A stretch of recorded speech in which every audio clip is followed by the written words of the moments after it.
Hi, it's Cheryl from Me, You and Yarn with the second video tutorial for the Falling into Winter knitted shawl. In the first video, I showed you how to do the cast on for this shawl.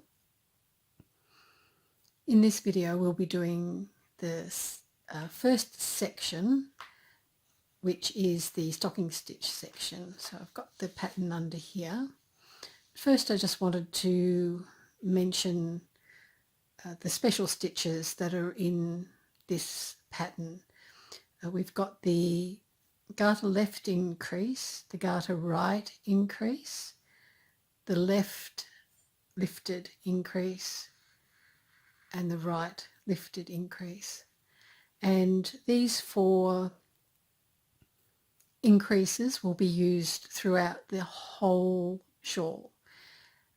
The two garter ones occur at the edges, and the two lifted ones occur at the spine, on either side of the spine. So it's important that you know how to do those. I've uploaded a video specifically on those four increase methods and also how to fix a mistake in the left lifted increase. It's not important if you make a small mistake with the other three increases. They won't be noticed. So long as it doesn't happen too often, no one's going to know. But this one, you'll definitely know that you've made a mistake. One other thing I'd like to point out about the schematics of the shawl, I guess you'd say, is how the shawl grows. We've started here at the bottom with our cast on. So I'll pop that up there for the moment. So that's our cast on. We have our two stitch markers at the border edges and two in the center. So that's what this diagram represents. This area down here is the border stitches, and that will always be knit 3. So that side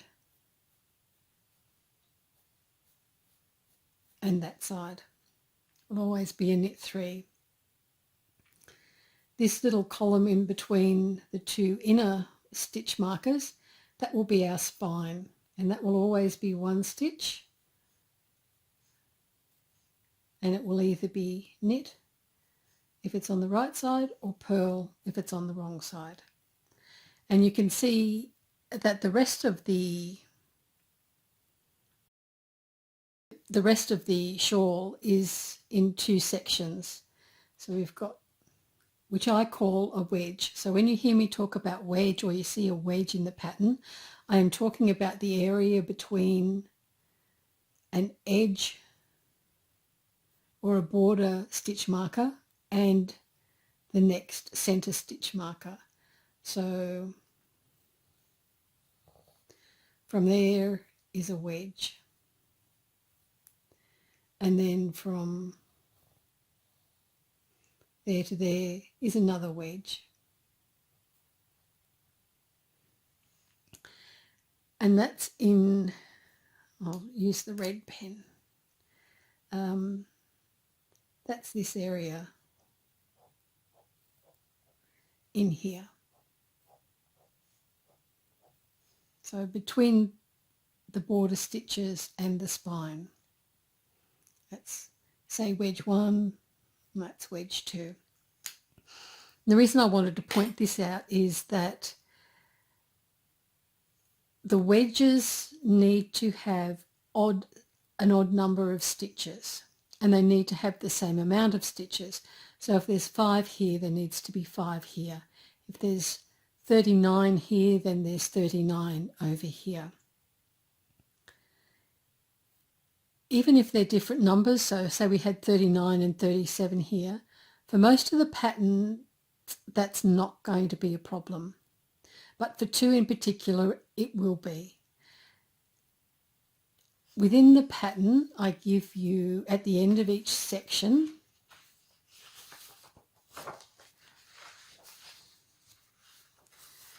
I give you a stitch count.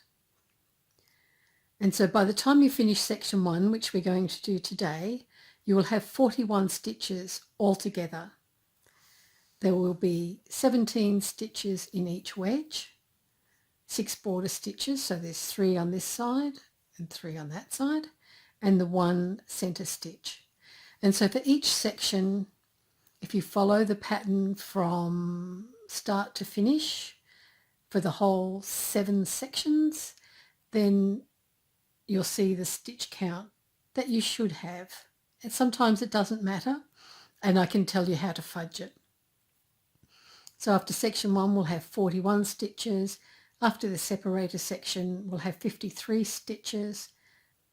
So if you follow the pattern completely from section 1 right through to the end of section 7, the stitch counts will be relevant for you.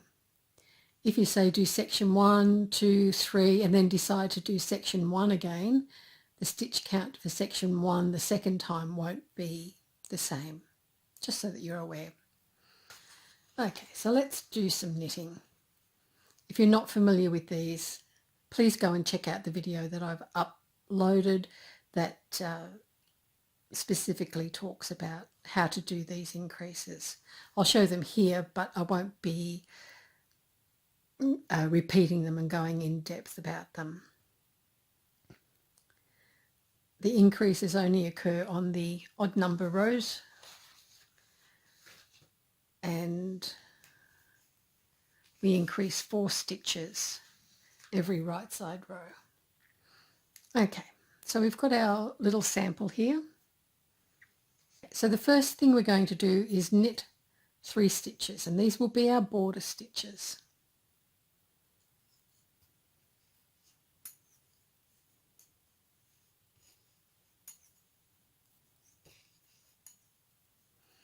The next instruction is SM, which means to slip the marker. So just transfer it from the left to the right. And now we do a garter left increase.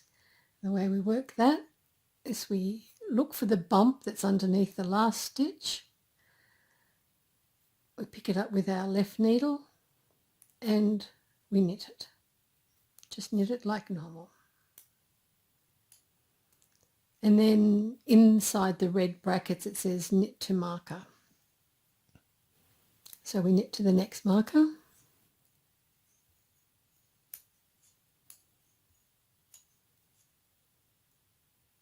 We don't slip the next stitch marker yet. It hasn't instructed us to. What we do is a right lifted increase. So we look at the stitch that's below the center stitch, and we pick up the right leg with the tip of our right needle, put it onto the left needle and knit it as usual through the front loop. And now our instructions say to slip the marker, and we knit the center stitch. Knit 1, slip the marker again, and now we do a left lifted increase. And this is the one where it would be good to, if you don't know how to do it, to look at the video. So we don't go for the first left leg that's under the needle, we go down into the second one. Put that on our left needle and knit it through the back loop. And then we can see in the instructions that the next red brackets say ditto. And ditto means do what was in the first red brackets of the row. So we knit to the next marker.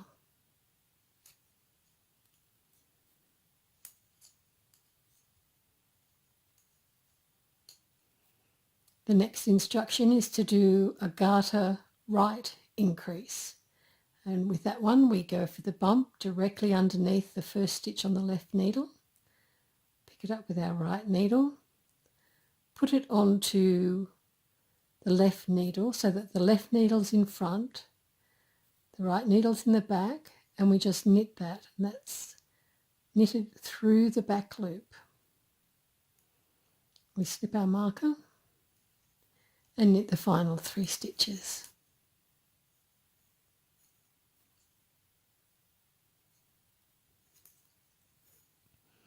And that's row 1 complete. And you can see that we still have 3 border stitches, so 3 stitches to the right of our first stitch marker and 3 stitches to the left of our last stitch marker. And in between the centre 2 stitch markers, we have 1 stitch, which is our centre stitch. So it's important to follow the directions where it says to slip the markers, and it will be the same in all of them. So we turn our work and we go down to row 2. We knit the first 3 stitches. Every row will be knit the first 3 and knit the last 3, because that's our border. Slip the marker and purl to the next marker.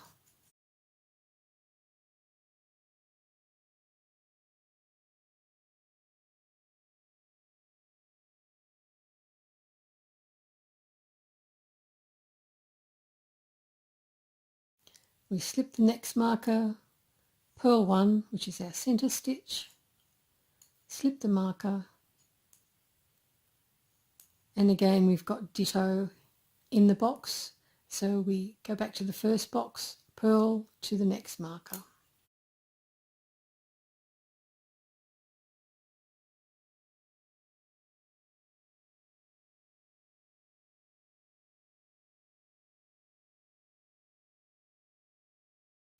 Then we've reached our marker, so we slip the marker and knit 3.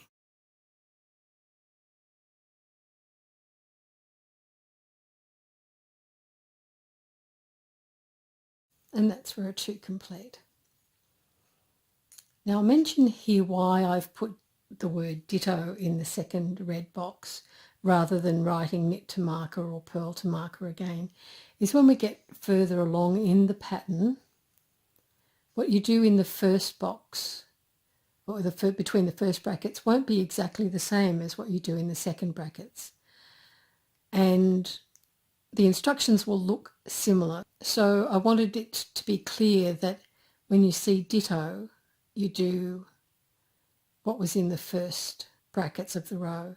And if you don't see ditto in the second, then you know that the instructions are different, even if they look the same. All right, so the next part of the instructions are to repeat rows 1 and 2 6 more times. So that's repeat row 1, row 2, that's 1 repeat. Row 1, row 2, that's 2. Row 1, 3, 4, 5, 6 times. So I'll do it one more time, just to show you those increases. So we knit the first 3 stitches. We're back on row 1, knit the first 3 stitches, slip the marker, do a garter left increase, so we lift the bump that's underneath the first stitch or the last stitch on the right hand needle. Just pick it up with the tip of your left needle and knit it as usual through the front loop. And then we knit to the next marker. The stockinette section is very easy, and I included it as the first section after the cast on so that you could get used to the types of increases. So we've knit to the next stitch marker, we do a right lifted increase. So we come down to our stitch that's below the one on the needle, and we pick up the right leg with the tip of our right needle and just put it straight onto the left needle and knit it through the front loop. We slip our marker, knit the centre stitch, slip our marker and do a left lifted increase. So this is the one, it's not the first leg that's under the stitch on the needle, not the first leg, it's the second leg that we pick up and then we knit through the back loop. So that's the left lifted increase. And ditto, so we knit to the marker.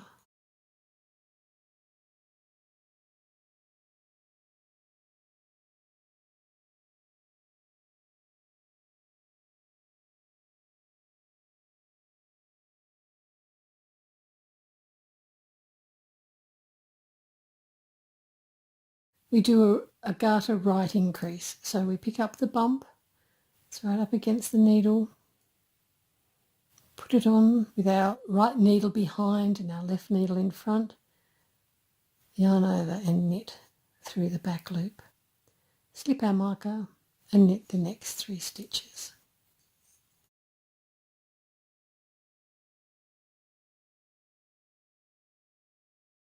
And at this point what I usually do, I'll have, say, a pencil handy and I write R1, for me that means row 1, and a bit further away I'll write R2. I've just done the first row again, so I'll put a tally mark of just 1 there. Move on to row 2. So turn our work, knit the first 3 stitches.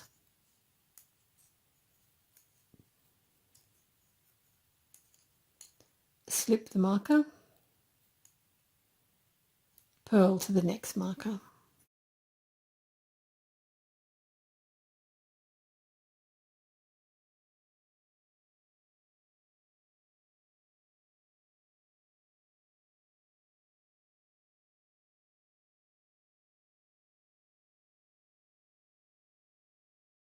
We've reached the marker, it says to slip the marker, purl the centre stitch, so purl 1, slip the marker and ditto, so we purl to the next marker.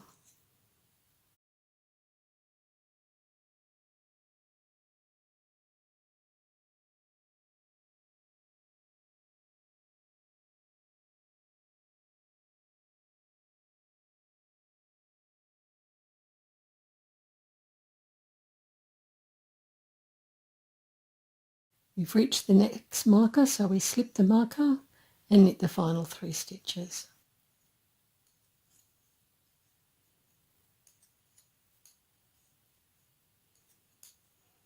And that's row 2 complete.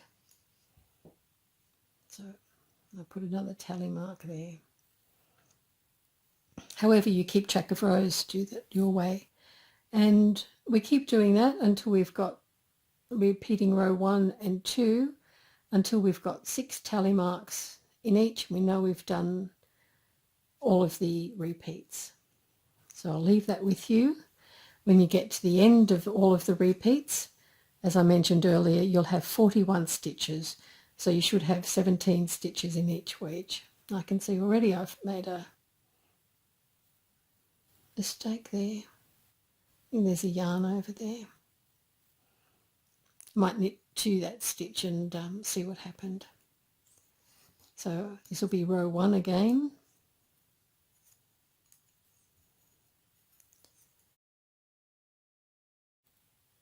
I'll slip the marker, do a garter increase, knit to the next marker.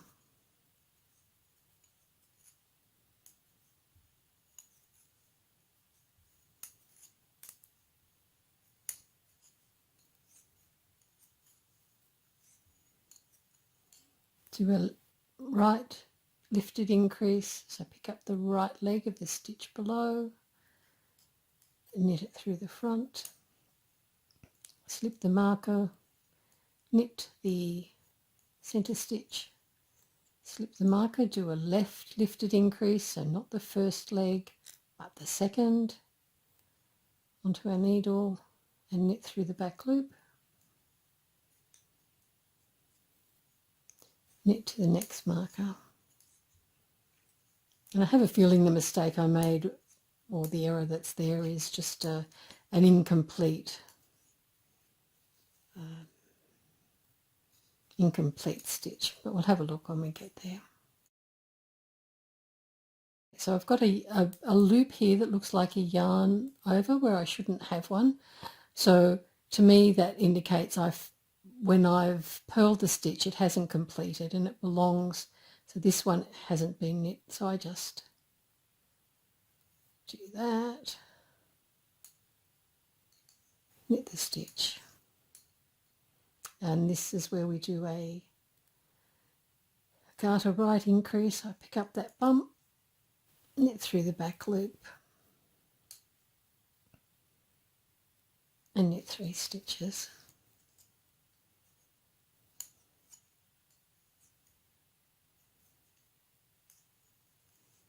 And so I've finished row 1 again. I'll see if I can duplicate that error for you, or it's not an error as such, it's something that happens quite regularly.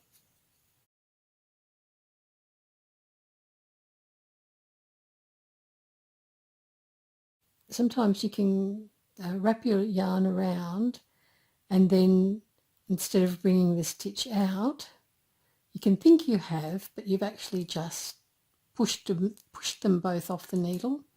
And if you're knitting fast, you don't notice it. So then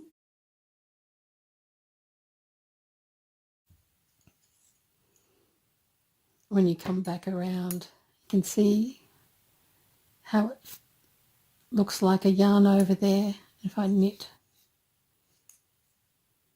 to there, you'll see it was exactly what was on the error that I fixed. So there's a yarn over there. It looks like there's a yarn over. Not supposed to be. So I would have just fixed it and continued going. So I'll undo these stitches because I don't want to complete this right there like that. So fix the error. I'll keep purling to the next marker. So hadn't planned that. Hadn't planned to make mistakes, but are they ever planned? So I've purled to the marker, slip the marker, purl the centre stitch, slip the marker, ditto, so I purl to the next marker,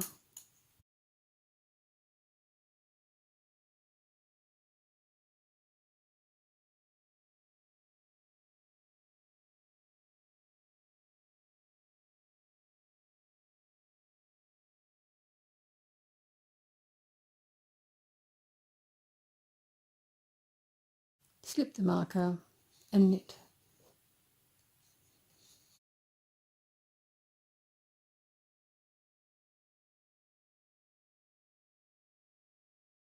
And that's it.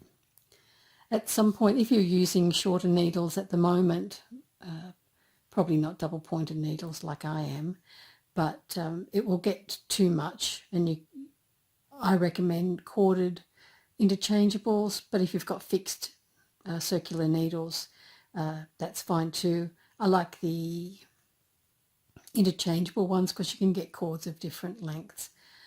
You can start to see here as well the spine forming, and it's a series of holes, basically, well-placed holes, purposeful holes. And you can also start to see the increases fanning out from the centre. When you get a few more rows into it, it looks really pretty. I was surprised how much I liked it. Okay, so I'll leave it there for this video. Finish off the rest of the repeats, And in the next video in this series, we'll talk about the separator section, which again is stocking stitch, but there is one row that's worked on a smaller needle or on the tips of your main needles. And it includes a twisted stitch. Because it's only one stitch, I'm not sure if I'll upload a separate video just for that stitch or include it in the separator stitch section. Time will tell. All right then, guys. I hope you have no problems with your stocking stitch section of the shawl, and I'll see you in the next video. Bye for now.